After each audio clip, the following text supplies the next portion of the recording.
മൻസൂർക്ക ഒരുപാട് ഫ്രീ സോണുകളിലെ കമ്പനികൾ ഇൻകോർപ്പറേറ്റ് ചെയ്ത എക്സ്പീരിയൻസ് ഉള്ള ഒരാളാണ്. അപ്പോൾ ഫ്രീ സോണുകളിൽ കമ്പനി ഇൻകോർപ്പറേറ്റ് ചെയ്യുന്ന സമയത്ത് പ്രധാനമായിട്ട് ശ്രദ്ധിക്കേണ്ട കാര്യങ്ങൾ എന്തൊക്കെയാണ്? നിസാം, അതില് ഒരുപാട് കാര്യങ്ങൾ ഇപ്പോഴും വ്യക്തത ഇല്ല. നമുക്ക് അതെ. നമ്മൾ കൺസൾട്ട് ചെയ്യുന്നതിനനുസരിച്ചിട്ട് നോക്കുകയാണെന്നുണ്ടെങ്കിൽ പല ആൾക്കാർക്കും ഇപ്പോൾ ഒരു വ്യക്തത ഇല്ല. നമ്മളിപ്പോൾ ഒരുപാട് ആഡ്സ് കാണുന്നതാണ്, വളരെ ചീപ്പ് റേറ്റിന് സ്റ്റാർട്ടിങ് ഫ്രം എന്നൊക്കെ പറഞ്ഞിട്ട്, അത് ഇൻസ്റ്റാൾമെന്റ്സ് ആയിട്ട്, ടാബി ആയിട്ട്, അങ്ങനെയൊക്കെ പറഞ്ഞിട്ട് ഈ എമൗണ്ടിൽ മാത്രം ഫോക്കസ്ഡ് ആണ്. അതെ. ആക്ച്വലി നമ്മൾ അതിന്റെ കാര്യത്തിലേക്ക് കടക്കുകയാണെന്നുണ്ടെങ്കിൽ UAE ഇന്ന് 50+ ഫ്രീ സോൺ കമ്പനീസ് ഇന്ന് UAE ഓപ്പറേറ്റ് ചെയ്യുന്നുണ്ട്. 50+. അത് ഓരോന്നിനും ഓരോ ക്യാരക്ടർ വൈസ് ആണ്, ഓരോ നീഷിനനുസരിച്ചിട്ട് ഓരോ ഫ്രീ സോണും ആക്ട് ചെയ്യുന്നുണ്ട്.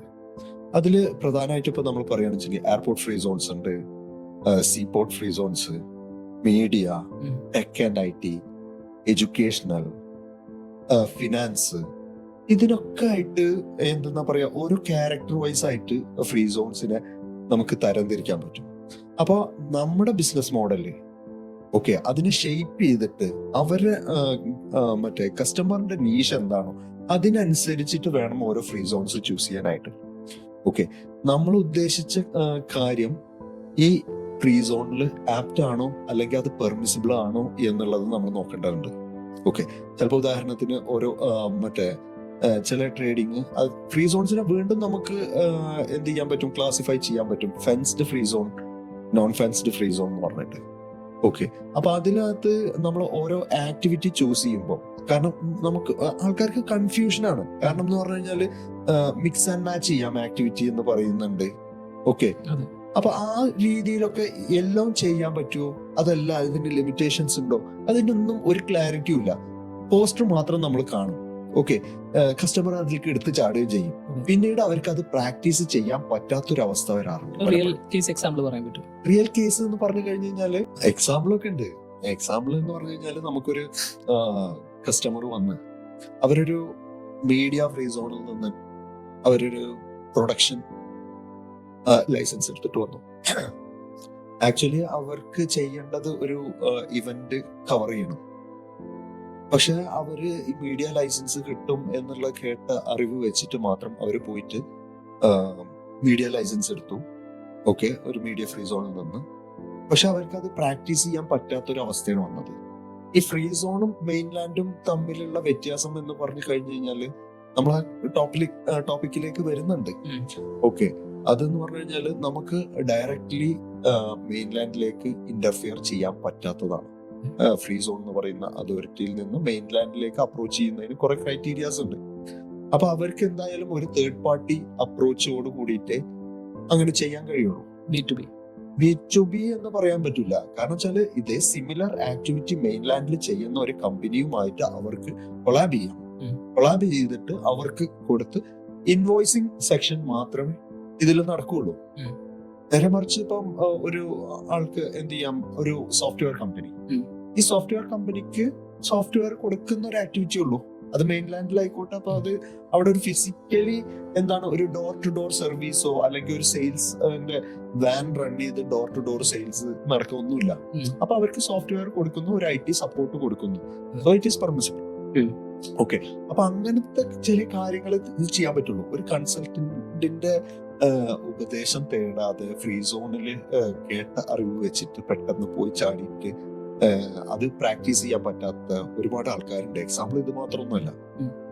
അപ്പൊ എപ്പോഴും അവരുടെ ബിസിനസ് നീഷിനെ പഠിക്കുക, നമ്മുടെ ബിസിനസ് എന്താണ് എന്നുള്ളത് മനസ്സിലാക്കി അത് എവിടെ ഫിറ്റ് ആവും എന്നുള്ളതിനെ കുറിച്ച് വ്യക്തമായ ധാരണയോട് കൂടിയിട്ട് ഫ്രീ സോൺസിലേക്ക് പോയിട്ട് ചെയ്യുക എന്നുള്ളതാണ് അതിൽ വലിയൊരു അഡ്വൈസ് കൊടുക്കാനുള്ളത്. ഈ പ്രൈസ് കേൾക്കുമ്പോഴത്തേക്ക് നമ്മൾ പോയിട്ട് ചെയ്തിട്ട് കാര്യമില്ല. അപ്പൊ അതിന്റെ ഫാക്ട്സ് എന്താണെന്നുള്ളത് നമ്മൾ സ്റ്റെപ്പ് ബൈ സ്റ്റെപ്പ് ആയിട്ട് പറയാം. ഇപ്പോൾ ഞാനൊരു ബിസിനസ് പ്ലാനുമായിട്ട് ഏതെങ്കിലും ഒരു ഫ്രീ സോണിൽ ലൈസൻസ് ഓപ്പൺ ചെയ്യാൻ നിൽക്കുകയാണ്, ഞാൻ എന്തൊക്കെ മുൻകരുതലുകൾ എടുക്കണം? അത് ഞാൻ നേരത്തെ പറഞ്ഞതുപോലെ തന്നെ ഞാൻ പറഞ്ഞല്ലോ, എയർപോർട്ട് ഫ്രീ സോൺസ് ഉണ്ട്, സീപോർട്ട് ഫ്രീ സോൺസ്, അതേപോലെ media, tech and IT, educational. ഇത് ഏത് കാറ്റഗറിയിൽ വരും എന്നുള്ളത് നമ്മൾ ആദ്യം മനസ്സിലാക്കണം. അതാണ് നമ്മുടെ ബിസിനസ് ആക്ടിവിറ്റി എന്താണെന്നുള്ളത് നമ്മൾ മനസ്സിലാക്കിയതിനു ശേഷം അത് എവിടേക്കാണ് ഫിറ്റ് ആവുക. ഇപ്പം ലോജിസ്റ്റിക്സ് ആണ് ഉദ്ദേശിക്കുന്നതെങ്കിൽ ജെഫ്സ ആണ് അതിന്റെ ഏറ്റവും വലിയൊരു ഓപ്ഷൻ. മെയിൻലാൻഡിലെ പല ലോജിസ്റ്റിക്സ് കമ്പനീസ് പോലും ജെഫ്സ കമ്പനീസിനെ ഡിപ്പെൻഡ് ചെയ്യുന്നുണ്ട്. കാരണം അവിടെ എന്താണ് മറ്റേ പോർട്ട് ആക്ടിവിറ്റീസ് അവിടെ നടക്കുകയാണ്. ഓക്കെ, ഇനി ഒരു എയർ കാർഗോ നമുക്ക് വരികയാണ്.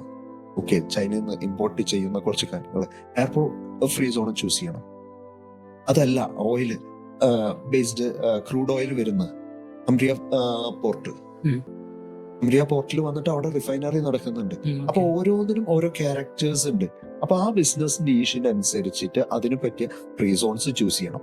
അത് ചൂസ് ചെയ്യുന്നതോടൊപ്പം തന്നെ നമ്മൾ അതിന് ഫെൻസ്ഡ് ഫ്രീ സോൺ വേണോ നോൺ ഫെൻസ്ഡ് ഫ്രീ സോൺ വേണോ എന്നുള്ളതും കൂടി അതിൽ മനസ്സിലാക്കാം. Fence free zone highly secured ആണ്. അതിനകത്ത് നമ്മൾ എൻട്രി എക്സിറ്റ്, ഗുഡ്സ് എൻട്രി, അതിന്റെ എക്സിറ്റ്, അതുപോലെ തന്നെ ഇൻ പേഴ്സൺ വരെ വളരെ സ്ട്രിക്ട്ലി സർവൈലൻസ് മോണിറ്റേർഡ് ആണ്. നമ്മൾ പാസ് എടുക്കണം. അതല്ലാച്ചെങ്കിൽ നമുക്ക് അവിടെ വിസിറ്റ് ചെയ്യാൻ, ആ കമ്പനീനെ വിസിറ്റ് ചെയ്യാൻ പോകണമെന്നുണ്ടെങ്കിൽ അവർ ഗേറ്റിലേക്ക് മെയിൽ ചെയ്യണം. അങ്ങനത്തെ ഒരുപാട് പ്രൊസീജിയേഴ്സ് ഒക്കെ നടക്കുന്ന വലിയ ഫ്രീ സോൺ അതോറിറ്റിയാണ് ഫെൻസ്ഡ് ഫ്രീ സോൺ ആയിട്ട് കണക്കാക്കപ്പെടുന്നത്. അതില് അതില് ബെനിഫിറ്റ്സും ഉണ്ട്, ഡിമെറിറ്റ്സ് എന്ന് പറയുന്നത് ഇപ്പൊ ഒരാൾക്ക് പെട്ടെന്ന് അതിൽ പോകാൻ പറ്റില്ല. നോൺ ഫെൻസ്ഡ് ഫ്രീ സോൺ എന്ന് പറയുമ്പോൾ അതൊരു പ്രത്യേക ഒരു റീജിയനിൽ അല്ലെങ്കിൽ ഒരു ടെറിട്ടറിയിൽ ഒരു ബിൽഡിംഗ് ആയിട്ട് നിലകൊള്ളുന്നുണ്ടാവും. അത് നോൺ ഫെൻസ്ഡ്. അതില് ആ ബിസിനസ് ഓറിയന്റേഷൻ എന്ന് പറയുമ്പോൾ നമുക്ക് ഓഫീസ് ആൻഡ് സർവീസ് റിലേറ്റഡ് ആയിട്ടുള്ള ഒരു സർവീസിനുമായിട്ടും അല്ലെങ്കിൽ കൺസൾട്ടേഷൻ, എഡ്യൂക്കേഷൻ കൺസൾട്ടൻസീസ്, ഇത്തരത്തിലുള്ള കാര്യങ്ങളാണ്. അപ്പൊ ഞാൻ അതാ പറഞ്ഞത്, ഒരു ബിസിനസ് കൺസെപ്റ്റ് എവിടെ ഫിറ്റ് ആവും. അതുപോലെ തന്നെ നമുക്ക് ലോജിസ്റ്റിക്സ് ഒക്കെ ചെയ്യണം എന്നുണ്ടെങ്കിൽ നമുക്ക് ഈ പറയപ്പെടുന്ന ജെഫ്സ പോലുള്ള കമ്പനികളാണ് നമ്മൾ ഇതാക്കണം. അവർക്ക് വെയർ ഹൗസ് ഫെസിലിറ്റീസ് ഉണ്ടാവും. അതുപോലെ തന്നെ നമ്മൾ അതിൽ ശ്രദ്ധിക്കേണ്ടത് നമുക്ക് എത്ര വിസകൾ ആവശ്യം വരും. ഓക്കെ, ചില ഫ്രീ സോൺസിന് വിസകൾക്ക് അലോക്കേഷൻ നമ്മൾ ചെയ്യണം. Okay, it will be like മെയിൻലാൻഡിന്റെ വിസനം കാട്ടി കൂടുന്നതുണ്ട്, കുറയുന്നതുണ്ട്.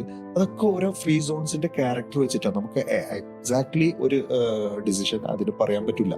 ഈ പറഞ്ഞതുപോലെ നമ്മൾ ഏതാണോ ചൂസ് ചെയ്യുന്നത് ആ ചൂസിങ്ങിന് അനുസരിച്ചിട്ടായിരിക്കും അതിന്റെ ക്യാരക്ടർ പോവുക. നമ്മൾ അലോക്കേഷൻ ചെയ്യേണ്ടതുണ്ട്. അലോക്കേഷൻ എന്ന് പറഞ്ഞു കഴിഞ്ഞാൽ അതിനൊരു ഫീസ് എടുക്കണം. അത് ഇയർലി, അത് റിക്കറിംഗ് ആയിട്ട് നമ്മൾ പേ ചെയ്തുകൊണ്ടിരിക്കണം. Okay, life long visa package എന്നും പറഞ്ഞിട്ട് ഈ ലൈസൻസ് ഇയർലി ലൈസൻസും വിസയും റിന്യൂ ചെയ്തുകൊണ്ടിരിക്കുന്നതാണ് ഒരു പർട്ടിക്കുലർ എമൗണ്ട് കൊടുത്തിട്ട്. ഓക്കെ, അപ്പൊ ഇത്തരത്തിലുള്ള ക്യാരക്ടേഴ്സ് ആണ് ഇതിനകത്ത് വരുന്നത്. അപ്പൊ നമുക്കിപ്പോ വരുന്നത്, നമുക്കൊരു ബിസിനസ് നമ്മൾ ചൂസ് ചെയ്ത് കഴിഞ്ഞു കഴിഞ്ഞാൽ നമ്മൾ ഏത് ഫ്രീ സോൺസിൽ അത് അലോക്കേറ്റ് ചെയ്യണം എന്നുള്ളത് ആദ്യം നമ്മൾ തീരുമാനിച്ച്, എന്നിട്ട് ഫെൻസ്ഡ് വേണോ നോൺ ഫെൻസ്ഡ് വേണോ എന്നുള്ളത് ഉണ്ടാക്കുക. അപ്പൊ ഈ വിസ നേരത്തെ പറഞ്ഞതിന്റെ ബാക്കി പറയണം. നമ്മൾ വിസ അലോക്കേഷൻ നമ്മൾ എടുത്തു കഴിഞ്ഞു കഴിഞ്ഞാൽ ചിലവർക്ക് അവിടെ ഫ്ലെക്സി ഡെസ്ക് ഉണ്ട്, എക്സിക്യൂട്ടീവ് ഓഫീസ് ഉണ്ട്, വെയർ ഹൗസസ് ഉണ്ട്. അപ്പൊ നമുക്ക് വിസയുടെ എണ്ണത്തിനനുസരിച്ച് ചിലവര് നമ്മുടെ ഫെസിലിറ്റി കൂട്ടാൻ പറയും. ഇപ്പൊ ഫ്ലെക്സി ഡെസ്കിൽ എടുത്തു കഴിഞ്ഞു കഴിഞ്ഞാൽ ചിലപ്പോ വിസക്ക് നിശ്ചിത നമ്പേഴ്സ് നമുക്ക് കിട്ടുള്ളൂ. അതിൽ കൂടുതൽ വേണമെന്നുണ്ടെങ്കിൽ നമ്മുടെ ഫെസിലിറ്റി കൂട്ടേണ്ടി വരും. ഓക്കെ, എക്സിക്യൂട്ടീവ് ഓഫീസിലേക്ക് പോകേണ്ടി വരും. അവിടെ ബഡ്ജറ്റിംഗില് വലിയ പ്രാധാന്യമുണ്ട്. ഓക്കെ, ഈ കസ്റ്റമർ ചിലപ്പം ഈ ടാബി എമൗണ്ട് കണ്ടിട്ട് മാത്രമായിരിക്കും ഇത് ചൂസ് ചെയ്തിട്ടുണ്ടാവുക. അവിടെ ഈ ആള് ഉദ്ദേശിക്കുന്നത് അത്ര കുറച്ചാണെന്നുണ്ടെങ്കിൽ എനിക്കിങ്ങനെ ചെയ്യാലോ എന്ന് വിചാരിക്കും. ലാസ്റ്റ് കൺക്ലൂഷനിൽ എത്തി നോക്കുമ്പോൾ ഇയാളുടെ ബഡ്ജറ്റ് ബിയോണ്ട് ബഡ്ജറ്റ് ആയിരിക്കും. ഓക്കെ, ഈ ടാബിൽ പറയുന്ന എമൗണ്ടിൽ അതിനകത്ത് എസ്റ്റാബ്ലിഷ്മെന്റ് കാർഡില്ല. ഓക്കെ, വിസ ഇല്ല. വിസ വരുമ്പോഴത്തേക്ക് എസ്റ്റാബ്ലിഷ്മെന്റ് കാർഡും ഈ ചാനലും other free zone other than Dubai ആണെന്നുണ്ടെങ്കിൽ ഈ ചാനലും കൂടി അവിടെ വരും. അത്രയും എമൗണ്ട് ഒക്കെ കൂടിയിട്ടാണ് ഫസ്റ്റ് വിസയിലേക്ക് തന്നെ പോകാൻ പറ്റുക. അവിടെ തന്നെ ബഡ്ജറ്റ് പാളി. ഓക്കെ, അപ്പൊ ഇത്തരത്തിലുള്ള കാര്യങ്ങളൊന്നും ആരും ശ്രദ്ധിക്കാറില്ല എന്നുള്ളതാണ് നമുക്ക് മനസ്സിലാവുന്നത്. ഫ്രീ സോൺ എന്ന് കേട്ടിട്ട് ഈ ആഡിന്റെ പുറകെ പോയിട്ട് ആൾക്കാർ ക്രൂക്ഡ് ആയിട്ടുണ്ട്. ഒരാളിങ്ങനെ ഇത്തരത്തിൽ ഫ്രീ സോണിൽ ഒരു ലൈസൻസ് ഒബ്റ്റെയിൻ ചെയ്തു, ബാങ്കിങ് കാര്യങ്ങൾക്ക് വേണ്ടി ഒരു ബാങ്ക് അക്കൗണ്ട് ഓപ്പൺ ചെയ്യുന്ന സമയത്തുള്ള റിക്വയർമെന്റ്സ് എങ്ങനെയൊക്കെയാണ് വരുന്നത്? ഓക്കെ, നമുക്ക് മറ്റേ ഫ്രീ സോണിൽ നിന്ന് കിട്ടുന്ന ഫെസിലിറ്റീസ് എന്ന് പറഞ്ഞു കഴിഞ്ഞാൽ either flexi desk or coworking space. Okay, അവിടെ നമുക്ക് പോയിട്ട് ഇരിക്കാവുന്ന ഒരു ഫിസിക്കൽ സ്പേസ് ഈ ലൈസൻസിന് ഉണ്ടാവും. അതല്ലെങ്കിൽ എക്സിക്യൂട്ടീവ് ഓഫീസ്. ഓക്കെ, അതല്ലെങ്കിൽ വെയർ ഹൗസ്. വെയർഹൗസ് പ്രൊവൈഡ് ചെയ്യുന്ന ഫ്രീ സോൺ ആണെങ്കിൽ അത്. അപ്പൊ അത് proper through out year valid ആവുന്ന ജാരി തന്നെയാണ്. ഉം. ബാങ്ക് അക്കൗണ്ട് ആക്സെപ്റ്റബിൾ ആണ്. അതെ. ഓക്കെ, ഈവൻ ഫ്ലെക്സി ഡെസ്കിന്റെ പുറത്ത് തന്നെ നമുക്ക് പല കസ്റ്റമേഴ്സിനും മറ്റേ ബാങ്ക് അക്കൗണ്ട് കിട്ടുന്നത് തന്നെയാണ്. ഇവിടെ വരുന്ന ഒരു കാര്യം എന്ന് പറഞ്ഞു കഴിഞ്ഞാല് ഈ നോൺ ഫെൻസ്ഡ് ഫ്രീ സോൺ പോലും നമുക്ക് ജനറൽ ട്രേഡിങ്ങിന്റെ ഓപ്ഷൻ തരുന്നുണ്ട്. ഉം. ഈ ജനറൽ ട്രേഡിംഗ് എന്ന് പറയുമ്പോൾ നമുക്ക് അത് ബിസിനസ് നെയിം ആയിട്ട് തന്നെ ജനറൽ ട്രേഡിംഗ് എന്ന് വെക്കാം. പക്ഷെ നമുക്കറിയാം മെയിൻലാൻഡിൽ തന്നെ ജനറൽ ട്രേഡിങ്ങിന് ഒരുപാട് കോംപ്ലയൻസ് ഉള്ളതും ഒരുപാട് ചാർജബിളും ഒക്കെ ആയിട്ടുള്ളതാണ്. ബാങ്ക് അക്കൗണ്ടിന് ഒരുപാട് കോംപ്ലയൻസ് ഉണ്ട് ജനറൽ ട്രേഡിങ്ങിന് പോലും. അപ്പോൾ ഇവര് അതൊന്ന് സിംപ്ലിഫൈ ചെയ്യാൻ വേണ്ടിയിട്ട് പല ഫ്രീ സോൺസും നോൺ സ്പെഷ്യലൈസ്ഡ് ഹോൾസെയിൽ ട്രേഡിംഗ് എന്നുള്ള ഒരു പേരാക്കിയിട്ട് ആ ആക്ടിവിറ്റിനെ മാറ്റിയിട്ടുണ്ട്.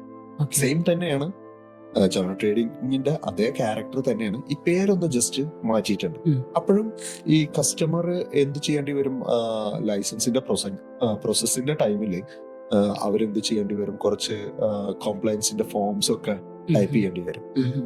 ഓക്കെ, AML ഒക്കെ ഇതിൽ ഇന്റർഫിയർ ചെയ്യുന്നുണ്ട്. Okay. ഓക്കെ, ആന്റി മണി ലോണ്ടറിങ്ങിന്റെ കാര്യങ്ങളും ഇതിനൊക്കെ വേണ്ടിയിട്ട് സോഴ്സ് ഓഫ് ഇൻകം മറ്റുള്ള കാര്യങ്ങളും ഒക്കെ ചോദിച്ചിട്ടുള്ള കോംപ്ലയൻസിന്റെ ഫോംസ് ഉണ്ട്. ഉം. അത് കൃത്യമായിട്ട് അവർ അതിൽ ഫില്ല് ചെയ്യണം. 5 ആക്ടിവിറ്റീസ് വരെ മിക്സ് ആൻഡ് മാച്ച് നമുക്ക് ചെയ്യാമെന്നൊക്കെ പല ഫ്രീ സോൺസും ഇതിനകത്ത് പറയുന്നുണ്ട്. അപ്പൊ ഈ ബാങ്ക് അക്കൗണ്ടിന്റെ കാര്യങ്ങൾക്ക് വരുമ്പോൾ ഇത് വാലിഡ് ആണ്, ബാങ്ക് ആക്സെപ്റ്റഡ് ആണ്. പക്ഷെ എനിക്ക് ഒരു അനുഭവം ഉണ്ടായിട്ടുള്ളത് എന്ന് പറഞ്ഞു കഴിഞ്ഞാല് ഒരു ട്രാൻസ്പോർട്ട് കമ്പനി എനിക്ക് ക്ലയന്റ് ആയിട്ട് വന്നു. ഓക്കെ, അപ്പൊ അവര് മറ്റേ ട്രാൻസ്പോർട്ട് കമ്പനി ചെയ്തപ്പോൾ അവര് ചെയ്തിട്ടുള്ള ഒരു കാര്യം എന്ന് പറഞ്ഞു കഴിഞ്ഞു കഴിഞ്ഞാല്, ഞാൻ പറഞ്ഞല്ലോ നമുക്ക് ഡയറക്ട്ലി മെയിൻലാൻഡിലേക്ക് ഇന്റർഫിയർ ചെയ്യാൻ പറ്റില്ല. ഒരു തേർഡ് പാർട്ടി ഏജന്റോ അല്ലെങ്കിൽ ഒരു ഡിസ്ട്രിബ്യൂട്ടറോ ഉം. എന്തെങ്കിലും നമുക്ക് വേണം. അപ്പൊ ഈ ട്രാൻസ്പോർട്ടിംഗ് കമ്പനി അവര് ഇൻവോയ്സിങ്ങിന് മാത്രം നിന്ന് അവര് തേർഡ് പാർട്ടിക്ക് ഔട്ട്സോഴ്സ് ചെയ്തിട്ട് നടന്നുകൊണ്ടിരിക്കുന്ന. അപ്പൊ അവരൊരു ബാങ്കിൽ പോയപ്പോ അവരോട് പറഞ്ഞു അവര് ചൂസ് ചെയ്തിട്ടുള്ള ആക്ടിവിറ്റിക്ക് ഈ ഫ്ലെക്സി ഡെസ്ക് പോരാ, ഉം. ഫിസിക്കൽ ഓഫീസ് വേണം എന്നുള്ള ഒരു കാര്യം പറഞ്ഞു. ഓക്കെ, അവര് വേറെ ബാങ്കിൽ പോയപ്പോ അവർക്ക് അത് കിട്ടി. അപ്പൊ അത് ഡിപ്പെൻസ് ഓൺ ബാങ്കും കൂടിയിട്ടാണ്. Okay. ഓക്കെ, അത്തരത്തിലുള്ള കാര്യം ഒരു സ്ഥലത്ത് കിട്ടിയില്ലെങ്കിൽ അടുത്ത സ്ഥലത്ത് കിട്ടുന്നു. കോംപ്ലയൻസ് ഓരോ അതോറിറ്റികൾക്കുള്ളതാണ്. അതെ. ആ അതോറിറ്റി അവര് തീരുമാനിക്കുന്ന കുറെ ഡിസിഷൻ എടുക്കുന്ന കുറെ കാര്യങ്ങളിൽ അതിന് നമ്മൾ ക്രോസ് ചെയ്ത് പോയേ പറ്റുള്ളൂ. അവർക്ക് ബാങ്ക് അക്കൗണ്ട് കിട്ടി, വേറെ ബാങ്കിലാണെന്ന് മാത്രം. ഉം. ഓക്കെ, അപ്പൊ ഇത്തരത്തിലുള്ള കുറെ കാര്യങ്ങളുണ്ട്. ഓക്കെ, അപ്പോൾ ബാങ്ക് അക്കൗണ്ടിലുള്ള റിക്വയർമെന്റ്സ് പറഞ്ഞു. വേറെ ഏതൊക്കെ രീതിയിലുള്ള ലീഗൽ കോംപ്ലയൻസസ് ആണ് വരുന്നത്? കോംപ്ലയൻസ് എന്ന് പറഞ്ഞു കഴിഞ്ഞാൽ പല ഫ്രീ സോൺസും ഞാൻ പറഞ്ഞല്ലോ, ഇതിൽ നമുക്ക് ഒരു പർട്ടിക്കുലർ നീഷിനെ കുറിച്ചിട്ട് പറയാൻ പറ്റില്ല. അതെ. അപ്പോഴും Generally. ജനറലി നമുക്ക് വരുന്നത് പല ഫ്രീ സോൺസും ഓഡിറ്റ് റിപ്പോർട്ട് ഉം. ചോദിക്കാറുണ്ട്. അതുപോലെ തന്നെ ESR, UBO ഡിക്ലറേഷൻ. അപ്പൊ ഇത്തരത്തിലുള്ള കോംപ്ലയൻസുകളും കാര്യങ്ങളൊക്കെ വരാറുണ്ട്. അപ്പൊ ഈ ലീഗൽ കോംപ്ലയൻസ് പോലെ ക്യാപിറ്റലിന്റെ കാര്യത്തിൽ എന്തെങ്കിലും പ്രിക്കോഷൻസ് നോക്കേണ്ടതുണ്ടോ? ക്യാപിറ്റല് എന്ന് പറഞ്ഞു കഴിഞ്ഞാൽ മിക്കവാറും ഫ്രീ സോൺസിൽ നമുക്ക് AOA ഉള്ളതാണ്. ഉം. ഇപ്പം എന്റെ എക്സ്പീരിയൻസിൽ നിന്ന് എടുത്ത് പറയുകയാണെന്നുവെച്ചെങ്കിൽ DMCC പോലുള്ള ഫ്രീ സോണിൽ per share holder 50K deposit നമ്മൾ ചെയ്യണം. ഓ. ഓക്കെ, നമ്മളിപ്പോ മെയിൻലാൻഡിലൊക്കെ മെമ്മോറാണ്ടത്തിൽ ക്യാപിറ്റൽ ജസ്റ്റ് എഴുതുന്നുള്ളൂ. ഉം. ഇത് നമ്മൾ പോർട്ടലിൽ ഇട്ട് വെക്കണം. Okay. ഓക്കെ, എസ്പെഷ്യലി മറ്റേ DMCC ഒക്കെ നമുക്ക് ഗോൾഡ് ട്രേഡിങ്ങിനും പ്രഷ്യസ് മെറ്റൽ ട്രേഡിങ് നമ്മൾ ചെയ്തിട്ടുണ്ട്. അതുപോലെ തന്നെ ഫോറിൻ കറൻസി ട്രേഡിങ് അത് ചെയ്തിട്ടുണ്ട്. ഇത്തരത്തിൽ ഒക്കെ ചെയ്യുന്ന ആക്ടിവിറ്റികൾ വരുന്ന ഫ്രീ സോൺസ് ആണ് DMCC, DIFC ഒക്കെ. ഉം. അപ്പോൾ DMCCയിലേക്ക് പെർ ഷെയർ ഹോൾഡർ 50,000 നമ്മൾ ഡെപ്പോസിറ്റ് പോർട്ടലിൽ കാണിക്കും. ഓക്കെ, പിന്നീട് പിൻവലിക്കാം. അതെ, പിന്നീട് അവർക്ക് അതിന്റെ ആ ലൈസൻസിന് വേണ്ടിയിട്ടുള്ള പ്രോസസ്സിന് വേണ്ടിയിട്ട് അല്ലെങ്കിൽ അവരുടെ ഫെസിലിറ്റി ഫീസ് അടക്കാനൊക്കെ ആയിട്ട് ആ ക്യാഷ് ഉപയോഗിക്കാം. ഓക്കെ. ഓക്കെ, പിന്നെ വരുന്നത് എന്ന് പറഞ്ഞു കഴിഞ്ഞാൽ മെയിൻലാൻഡിലുള്ള ലിമിറ്റേഷൻസ് ആണ്. ഞാൻ നേരത്തെ പറഞ്ഞതുപോലെ ഒന്നെങ്കിൽ നമുക്ക് ഒരു ലോക്കൽ ഡിസ്ട്രിബ്യൂട്ടർ ഉണ്ടാവണം, അതല്ലെങ്കിൽ മെയിൻലാൻഡിൽ ഒരു ബ്രാഞ്ച് ഉണ്ടാവണം. ഓക്കെ, പിന്നെ ഏജൻസ് സർവീസ് സെക്ടർ ആണെങ്കിൽ നമുക്ക് ഏജൻസ് ഉണ്ടാവണം. ഇങ്ങനെയാണ് മെയിൻലാൻഡിലേക്ക് നമുക്ക് അപ്രോച്ച് ചെയ്യാവുന്നത്. പിന്നെ നമുക്കിപ്പോ ഈയിടെ ഒരു സർക്കുലർ വന്നിട്ടുണ്ട്, ഇംപ്ലിമെന്റ് ആയിട്ടില്ല. അതായത് റെസൊല്യൂഷൻ വന്നിട്ടുണ്ട്. അതെ, അത് പ്രകാരം അതെ. അത് പാസ്സാവുകയാണെന്നുണ്ടെങ്കിൽ ഫ്രീ സോണുകൾക്കൊക്കെ മെയിൻലാൻഡിലും അതെ, പക്ഷെ ഓപ്പറേഷൻസ് റൺ ഇംപ്ലിമെന്റ് ചെയ്യാനുള്ള ആയിട്ടില്ല. അതെ അതെ അങ്ങനെ ഒരു സംഗതി വന്നിട്ടുണ്ട്. വന്നു കഴിഞ്ഞു കഴിഞ്ഞാല് ഫ്രീ വലിയൊരു സോൺസിൽ opportunities. വലിയ ഓപ്പർച്യൂണിറ്റീസ് നമുക്ക് കാണാം. നമുക്കത് പ്രതീക്ഷിക്കാം. അതെ, ഓക്കെ, അപ്പോൾ ഒരു ഫോറിനറെ സംബന്ധിച്ചിടത്തോളം അദ്ദേഹത്തിന്റെ ഇങ്ങോട്ട് വരാതെ പുള്ളി വിദേശിരുന്നുകൊണ്ട് ഫ്രീ സോൺ ഓപ്പറേറ്റ് ചെയ്യാൻ പറ്റും. അതെ, തീർച്ചയായിട്ടും ചെയ്യാൻ പറ്റും. അത് തന്നെയാണ് ഇന്റർനാഷണൽ ബിസിനസ്സിന് ഒരുപാട് സാധ്യത ഫ്രീ സോണിൽ കാണുന്നതാണ്. നമുക്കറിയാം, നമുക്ക് മുന്നേ ഉണ്ടായിരുന്നത് 51-49 റേഷ്യോയിലായിരുന്നു നമുക്ക് ഒരു LLC കമ്പനിയൊക്കെ സ്റ്റാർട്ട് ചെയ്യാൻ പറ്റിയിരുന്നത്. അതെ ഒരു നാഷണലിനെ UAE നാഷണലിനെ ഉൾപ്പെടുത്തിക്കൊണ്ടായിരുന്നു നമുക്ക് ചെയ്യാൻ പറ്റിയിരുന്നത്. ആ സമയത്തെ 100% ownership UAE free free zone zones provide ചെയ്തിരുന്നു. പ്രൊവൈഡ് ചെയ്തിരുന്നതാണ്. അപ്പൊ അതുകൊണ്ട് ഇവിടെ വരണം എന്നൊന്നുമില്ല. ഓക്കെ, പാർട്ട്ണർ ഇവിടെ വരണം എന്നൊന്നുമില്ല. ഫോറിൻ കൺട്രിയിൽ ഇരുന്ന് കൊണ്ട് തന്നെ ഇവിടെ ബിസിനസ് സ്റ്റാർട്ട് ചെയ്യാവുന്നതാണ്. ഇപ്പോൾ നമ്മൾ ദുബായ് മെയിൻലാൻഡിൽ നോട്ടറൈസേഷൻ വരുന്നുണ്ടല്ലോ, മെമ്മോറാണ്ടം നോട്ടറൈസേഷൻ. അതിന് പകരം വെറും KYC മാത്രമാണ്.